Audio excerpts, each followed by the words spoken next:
जी अस्सलाम वालेकुम नाजरीन, उम्मीद करता हूँ खैरियत से होंगे। अल्हम्दुलिल्लाह मैं भी बिल्कुल ठीक ठाक हूँ। अल्लाह ताला का बड़ी एहसान है और आपकी खैरियत नेक मतलब चाहता हूँ। तो जनाब बहुत शुक्रिया, थैंक यू आप भाइयों का जिन्होंने हमारी वीडियोस को देखा और सीज़न 1 जो है उसकी सारी वीडियोस आपने देखी। और आज एक न्यू लुक के साथ, न्यू एपिसोड के साथ और न्यू सीज़न के साथ जनाब आपको भाई आपकी खिदमत में हाजिर है कि जनाब हम अपना दूसरा सीज़न शुरू करते हैं जी। कि दूसरे सीज़न में फिर अल्हम्दुलिल्लाह हमने कामयाब जो है वो यूरोप का सफ़र मुकम्मल किया और काफ़ी कम अरसे में मुकम्मल कर लिया। तो जिन दोस्तों ने हमारे पहले सीज़न को देखा जनाब बहुत शुक्रिया, थैंक यू आप दोस्तों का। और कुछ भाई तो जो है वो सारी वीडियोज़ उन्होंने देखी हैं और हर वीडियो में वो कमेंट कर रहे थे। मतलब ज़ैन राजपूत थे एक भाई और एक एचएमडी शायद उनका नाम था, इस तरह का कुछ था, अभी मुझे याद नहीं, मैं देख लेता हूँ। तो वो भी भाई जो भी वीडियोस देख रहे थे ना, तो वो साथ में कमेंट में बता रहे थे, अब साहब हमने ये वीडियो देख ली, आपसे ये वीडियो देख ली है, बहुत कमाल की है, ये वाली वीडियो बहुत अच्छी है। तो बहुत शुक्रिया उन भाइयों का भी, और जो और भी आप भी देख रहे हैं आपका भी बहुत शुक्रिया, थैंक यू जनाब। जी, MHD मॉर्निंग वाले भाई हैं जनाब, वो देखें वो हर वीडियो देख के मुझे जो है ना वो कमेंट कर रहे हैं और बता रहे हैं आप सब अभी इस वीडियो पे पहुंच गए, इस वीडियो पे पहुंच गए हो। तो बहुत शुक्रिया आपका भी।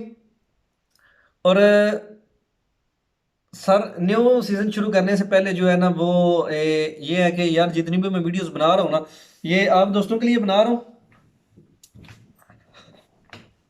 आज मैं वीडियो बना रहा था अपने बिस्तर के ऊपर बैठ के ना, मैंने कहा कि ज़रा अभी थोड़ा सा जो है ना वो सीज़न चेंज किया है तो थोड़ी सी लुक चेंज करते हैं और व्यू चेंज करते हैं। तो ये मेरे इंटीरियर है और ये जनाब हीटर लगा हुआ है, आई गर्म है। तो ये जो लोहे का हीटर है इस पे ना वो यूरोप में यही है कमरे को गर्म करने के लिए। और मतलब कि बेहतर है ये वाला सारा जो है ना निज़ाम यहाँ पे।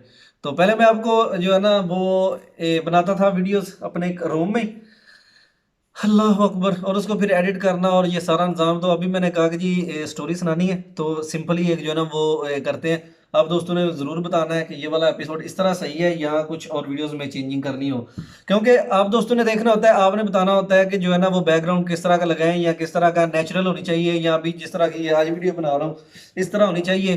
कुछ दोस्त कहते थे आप सब बगैर टोपी में जो है ना वो कभी आए तो हम देखें कि टोपी के बगैर जो है ना वो कैसा निज़ाम लगता है। तो जनाब ये देख लें, टोपी के बगैर अभी आ गया हूँ आपके सामने। और वल्लाह आलम के कैसा लग रहा है, वैसे ठीक ही लग रहा है मुझे तो, लेकिन आप दोस्तों का नहीं पता। तो मैं तो एक दफ़ा कैमरे के सामने बैठने से ना पहले वो परेशान हो गया था कि ये मैं ही हूँ। आपके लिए मैंने शर्ट भी नवी पाई है। अच्छा जी, तो बहुत शुक्रिया जनाब। तो जिन दोस्तों ने अभी तक चैनल को सब्सक्राइब नहीं किया यार, चैनल को सब्सक्राइब कर लिया करो, थोड़ी मेहरबानी है। अपना फिर वीडियो ਨੂੰ ਲਾਈਕ ਵੀ ਕਰ ਦਿਆ ਕਰੋ ਤੇ ਸ਼ੇਅਰ ਵੀ ਕਰਿਆ ਕਰੋ। ਤੇ ਉਸ ਤੋਂ ਬਾਅਦ ਕਮੈਂਟ ਜ਼ਰੂਰ ਦੱਸਿਆ ਕਰੋ ਯਾਰ, ਮੈਂ ਤੁਹਾਡੇ ਵਾਸਤੇ ਇੰਨੀ ਮਿਹਨਤ ਕਰਕੇ ਵੀਡੀਓ ਕਸਮੇ ਬਣਾਉਣਾ ਨਾ, ਤੇ ਜਦੋਂ ਫਿਰ ਮੈਨੂੰ ਰਿਸਪੌਂਸ ਨਹੀਂ ਨਾ ਮਿਲਦਾ, ਲਾਈਕ ਜਿਹੜੇ ਨੇ 50-50 ਹਜ਼ਾਰ ਵੀਡੀਓ ਨੂੰ ਵਿਊਜ਼ ਮਿਲ ਜਾਂਦੇ ਨੇ ਤੇ ਸਿਰਫ 200-300 ਲਾਈਕ ਮਿਲਦੇ ਨੇ। ਅਗਰ ਸਾਰੇ ਭਰਾ ਜਿੰਨੇ ਵੇਖਦੇ ਨੇ ਕਾਸ਼ ਵੀਡੀਓ ਨੂੰ ਵੇਖਦਿਆਂ ਵੇਖਦਿਆਂ ਤੁਸੀਂ ਲਾਈਕ ਵੀ ਕਰ ਦਿਓ ਨਾ, ਤੇ ਦੂਸਰੇ ਸਾਰੇ ਯੂਟਿਊਬਰਾਂ ਦੇ ਮੂੰਹ ਅੱਡੇ ਰਹਿ ਜਾਣ ਕਿ ਯਾਰ ਉਹ ਬੰਦੇ ਨੇ ਜਿੰਨੇ ਵਿਊ ਨੇ ਉਸ ਤੋਂ ਜ਼ਿਆਦਾ ਲਾਈਕ ਹੋ ਜਾਂਦੇ ਨੇ। ਤੇ ਮਿਹਰਬਾਨੀ ਯਾਰ ਲਾਈਕ ਕਰ ਦਿਆ ਕਰੋ ਜ਼ਰਾ, ਮੇਰਾ ਖੂਨ ਦਾ ਅੱਧਾ ਕਿਲੋ ਵੱਧ ਜਾਣਾ ਹੈ। ਤੇ ਇਹਨੇ ਨਾਲ ਵੇਖੋ ਨਾ, ਹੁਣ ਮੈਂ ਇੱਕ ਦਫਾ ਪਹਾੜੀਆਂ ਚੜ੍ਹ ਕੇ ਆਇਆ ਫਿਰ ਦੁਬਾਰਾ ਹੁਣ ਮੌਤ ਦੇ ਮੂੰਹ ਵਿੱਚ ਜਾਣ ਲੱਗਾ ਵਾਂ। ਤੇ ਇਹ ਸਟੋਰੀ ਪਿਛਲੀ ਸਟੋਰੀ ਨਾਲੋਂ ਬਹੁਤ ਜ਼ਿਆਦਾ ਖਤਰਨਾਕ ਹੈ, ਬਹੁਤ ਜ਼ਿਆਦਾ ਦਿਲਚਸਪ ਹੈ, ਇਹਦੇ ਵਿੱਚ ਮੈਨੂੰ ਬੜੀ ਮਾਰ ਪਈ ਹੈ। ਤੇ ਬਸ ਨਾ ਕੁਝ ਇਸ ਤਰ੍ਹਾਂ ਦਾ ਹੀ ਨਿਜ਼ਾਮ ਸੀ ਤੇ ਜਨਾਬ ਉਹ ਮੈਂ ਤੁਹਾਡੇ ਨਾਲ ਸ਼ੇਅਰ ਕਰਨ ਜਾ ਰਿਹਾ ਵਾਂ। ਉਸ ਤੋਂ ਪਹਿਲੇ ਕਿ ਵੀਡੀਓ ਨੂੰ ਸ਼ੁਰੂ ਕਰੀਏ, मेरा ख्याल है शुरू करिए हम। तो जी नाजरीन, वहाँ से जनाब गुजरांवाला से हम डिपोर्ट होने के बाद जो है वो हवालात में आए, वहाँ से सारा प्रोसेस करके घर में आए। वहाँ पे आपको बताया था सलीम था मेरे साथ, वो जनेवाला का था और मैं भी अफजाबाद में मुझे जाना था। हमने एक ही टोटे में सफ़र किया और रास्ते में लोग वगैरह मिले, उसके जाने वाले मिले, तो घर में हमने जनाब कॉलें की वहाँ से लोगों से मोबाइल लेके। तो भाई कहते हैं कि मैं आऊँ लेने के लिए, मैंने कहा जी नहीं मैं आ जाऊँगा, आप टेंशन न लें, मेरे साथ सलीम है और सलीम का भाई भी है। तो हम वहाँ से जो है ना वो आ जाएंगे, आप परेशान ना हो। भाई जो थे वो अपनी जो है ना वो ऑफिस में थे। तो जो ही वहाँ पे जनाब अभी हम निकले हैं ना, तो टोयोटे में बैठे हैं जाके लारी अड्डा गुजरांवाला से और अफजाबाद की तरफ रवा दवा है। तो तकरीबन 2 से ढाई घंटे में अफजाबाद पहुँच गए हैं। तो वहाँ पे अभी जैसे जो है ना वो घर में एंटर हुए हैं, तो अम्मी जो है ना वो एक दफ़ा यकीन करें जैसे दोबारा जो है ना वो जवान हो गए हैं। वो चारपाई पे पड़े हुए थे मेरी वजह से, और बीमार थे, तो अल्लाह ताला उनको शिफा दे यार। सारे दुआ करें कि अल्लाह ताला जो है ना वो सबके वालिदैन को सेहत और तंदुरुस्ती दे, और मेरी वालदा को भी तंदुरुस्ती दे। वो अब जी भी मैं जब उनको कॉल करता हूँ ना, तो वो कहते हैं पुत्रा मैं तेरी वजह तो जड़ा है ना वो मंजी ते डिग पई हाँ, तो बस जिदन तक गया है ना तो मैं नहीं उठी। तो अल्लाह ताला उनको भी सेहत दे।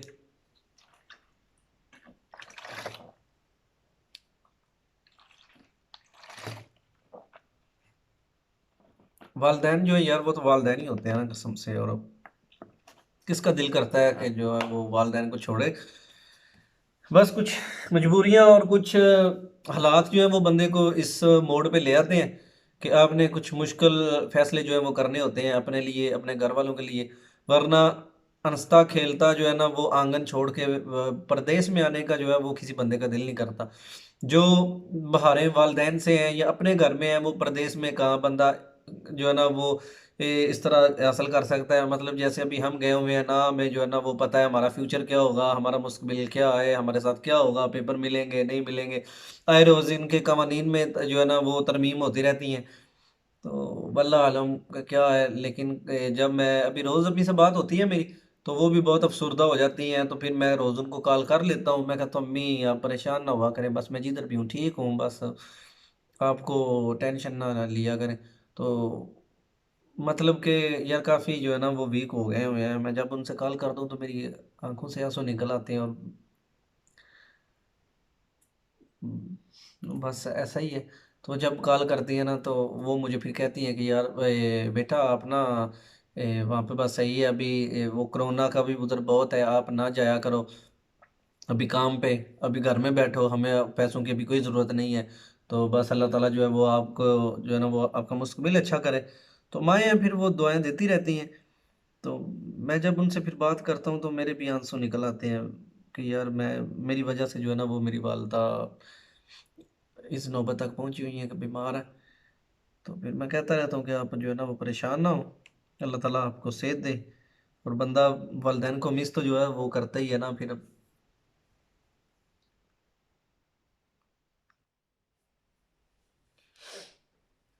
जी खैर, जैसा भी है फिर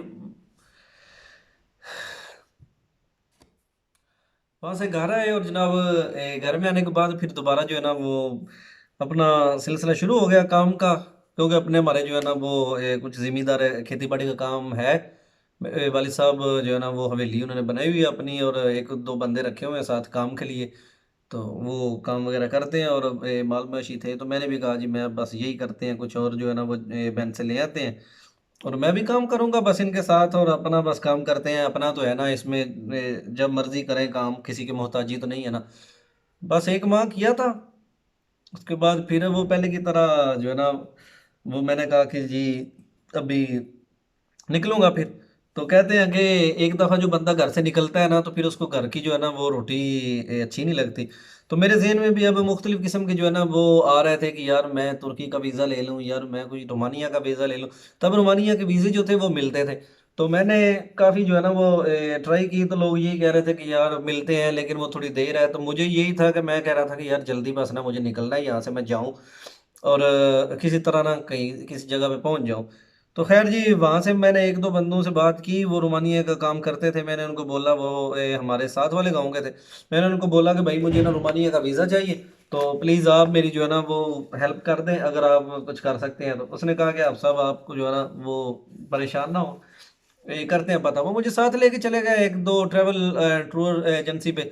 वो कह रहे थे 1.5 लाख में, 2 लाख में, 3 लाख में अभी वो वीज़े आने हैं जनाब आपके फलां डेट को।